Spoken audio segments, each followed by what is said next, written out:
Thank you so very much for having me as the keynote speaker for the Dutchess County inaugural Black History Month celebration.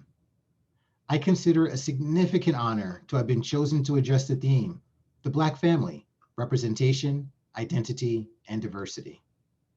Before continuing, I would like to recognize and demonstrate gratitude to County Executive Marcus Molinaro, who I've had the opportunity to converse with at numerous engagements dealing with supporting the education of the county's young learners.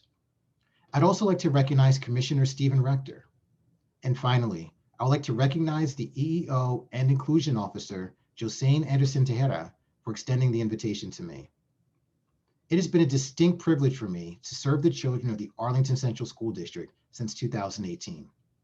While I no longer have that privilege after this school year, the deep impression made on me by the many caring individuals of this community will serve as a reminder that we are all in this together. One of the beautiful aspects of being an African American is the fact that we are indeed Americans. All of us that claim this nation have a vested interest in celebrating the authentic history of our people. A nation that is strong because of its cultural, religious, political, and linguistic diversity. This country, still a relatively young one that is still growing, belongs to all of us. In order to claim pride in being an American, many of us are still learning what that means. When we look at the plethora of cultures that span our 50 states and dozens of territories, we should see our humanity in all of it. In African American culture, we find deeply held religious beliefs, language that is borrowed from and revered the world over, music that is the soundtrack of the lives of millions of young people on all of Earth's continents, visual arts that are seen on athletic fields, runways, advertisements, and in fine art museums, and intellectual achievement that has led the United States to become a technological giant. And maybe most importantly, and maybe this is what I value most, African American culture has celebrated individual expression in a way that has moved our nation's understanding of free speech into a space that was relegated to the imagination of previous generations. Without saying a word, Colin Kaepernick ignited an overdue conversation on racial injustice. With her powerful voice, Whitney Houston's rendition of the Star-Spangled Banner continues to bring waves of emotion and pride to all that hear it. With the stroke of a paintbrush, the late Basquiat delivered a template on how to show others what's in one's heart. And with the shoes on her feet and the pearls around her neck, Kamala Harris has provided an example for America's girls and boys to follow on the path to chasing their dreams. And it is through these examples that we come to celebrate the African American family. At a time that the nuclear family for all Americans is no longer the norm, the extended family structure of many African American families comes to our attention. These sometimes sprawling families often have traditions that have created the sense of belonging that makes family, well, family. In my own, we're spread up and down the East Coast. We look forward to our reunions, which are always a big deal. And sometimes in our smaller groups, we gather in places like Georgia, Virginia, and New Jersey to come together to remind one another of what binds us and that we are more alike than different. We use these spaces to remember the sacrifices of those that came before us and suffered the cruel realities that can come with being Black in this country. In my family in particular, we relish the opportunity to come together to show thanks, celebrate the blessings from God, and to remind one another that we is greater than me. 3 times a year, my parents, siblings, our spouses, and our children come together to do just this. It's a tradition, one that I hope my children continue long after my time on this earth has ended. And it is because of my family that I am who I am today. I wasn't much of a fan of school as a young person, so I didn't take all of my lessons from those buildings. But characteristics of leadership were embedded in me through the nurturing of my environment of my childhood and through the blood in my veins. My father, the Reverend Alfred Brown Jr., is a member of St. Mary University's and the Township of Linden, New Jersey's Halls of Fame. His father, Alfred Brown Sr., is in the Cranford, New Jersey Hall of Fame and holds the distinction of being the first African-American public bus driver in the state of New Jersey. My mother, Maxine Brown, a homemaker, longed to be a teacher as a child and modeled those behaviors of us in the home. She was the Courier News Volunteer of the Year in 1996. And as such, she set a strong model of servant leadership through her countless contributions to those in need throughout her life. Her grandfather, an immigrant to Canada, her native country, is held in high regard in Nova Scotia for his dedicated civil rights leadership and community service to the African community there. My oldest sister, Tammy, is a model of perseverance in the face of challenge and has made countless personal sacrifices throughout my life to ensure I was on the path to success. My middle sister, Lori, also an educator, has been a model of leadership from the time that she managed multiple locations of a restaurant as a student in high school, while also leading 2 choirs and being a member of the National Honor Society. And my own children have continued in this work of inspiring me in my career as they have championed issues important for us all. This past summer, my children, Kaylee, Kai, and Aiden, actively participated in demonstrations to show support for racial justice. Their reward for this action was to be physically challenged by passerby and to be called racial epithets by counter demonstrators. My children have seen how people speak to me and treat me in negative ways because of the color of my skin, and that has supported their commitment to social justice. These events have served as the basis of hundreds of conversations at the dinner table. We've discussed the inequities of our society while brainstorming ways in which they can successfully navigate a world that sometimes seems hell-bent on not seeing African Americans as American, but as other. My children have shared their experiences with me of their time in the classroom and their perception of the adults charged with educating them. Most of the time, their stories are inspiring. Other times, appalling.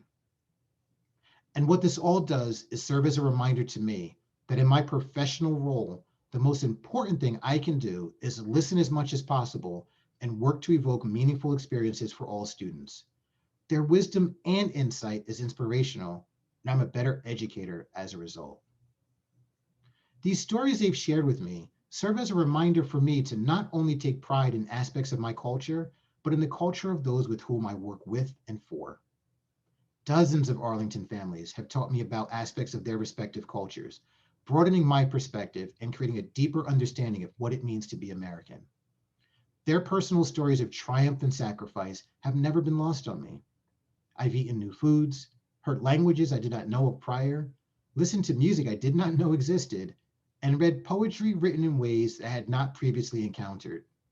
I've learned about family dynamics, interpersonal expectations, and a range of emotions in these interactions. And as a result, I am better able to lead in a dynamic and multicultural world. I am grateful for those that have taken the time to share their favorite music, books, poems, food, and movies with me. And this leads me to the topic of representation. When I arrived in Arlington, I met with dozens of families that were excited to see someone that looked like them in the position of leadership. Of the nearly 800 certified educators in the district, I was one of 2 African American men, though there are nearly 600 African American students in the district. My presence in Arlington, my representation of African Americans in the district, is not just important for those students, but for the entire community. Representation matters because it breaks our dependence on stereotypes and inaccurate information on our quest to better understand all Americans. My presence has served as an opportunity for the entire school community to understand someone other than themselves. Over the past 3 years, I've spent countless hours working with teachers, administrators, students, and families that were interested in understanding the African American experience. One teacher, the esteemed Mike Morano at Arlington High School, spent significant time planning and delivering lessons with me to ensure the representation of the African American experience was thoughtfully taught to his students in a way that neither of us could have done alone. Representation matters. It has always mattered and always will. I hope that this celebration of Black History Month will serve to inspire all of our school communities to prioritize the recruitment and retention of African American educators in their respective districts, and not just in the districts with large numbers of students of color. I will tell you in very plain language, maintaining one's identity in spaces where you are the only one or one of a handful, it's not easy. I've worked in schools where there have been no other African Americans. I've attended professional conferences with hundreds of participants and have been the only African American in the room. As a result, I've been questioned about what I wear, what music I listen to, what I eat, and how I speak, frequently in less than flattering and, frankly, sometimes in offensive ways. Because of the strong support network I've maintained, I have been able to talk through and understand my own experiences. I've also counseled and supported African American educators near and far because of these sometimes overwhelming challenges to one's identity in spaces that do not always respect who we are and what we look like. The salve to this issue is to move away from the practice of hiring who we like or who we know, but hiring those that can do the job at the highest levels. This will by default lead to more diverse workplaces. When organizations bring in African American employees, and yes, this will require some work, ensure they feel included in the organization. Hear what African Americans are saying, even if you perceive it to be negative. It is only when we include all Americans in our spaces will we finally fulfill our potential. Representation matters. With me often being the only one or one of a few African Americans in my workplace, I cherish the experience of my doctoral studies at St. John Fisher College. It was in this program of 30 students that I was one of 7 African American men to graduate with my cohort. We all stay in touch, proud of one another's accomplishments, and know that when we are in the world, we represent one another and owe that commitment our highest respect. My personal identity is born of the morals with which I was raised and the ethics I seek to maintain. I don't identify with the judgment of others. I don't identify with how others choose to represent me.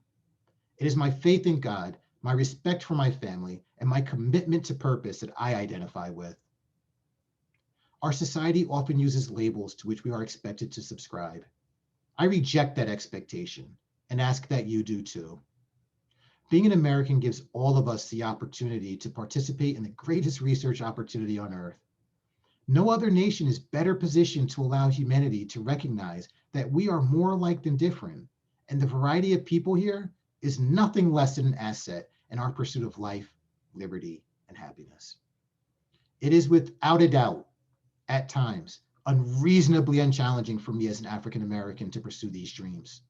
Yet, as we celebrate Black history today, and hopefully every day, I can look at our collective history and know that it is filled with patriots that have overcome the insurmountable and provided a beacon for me and others to follow.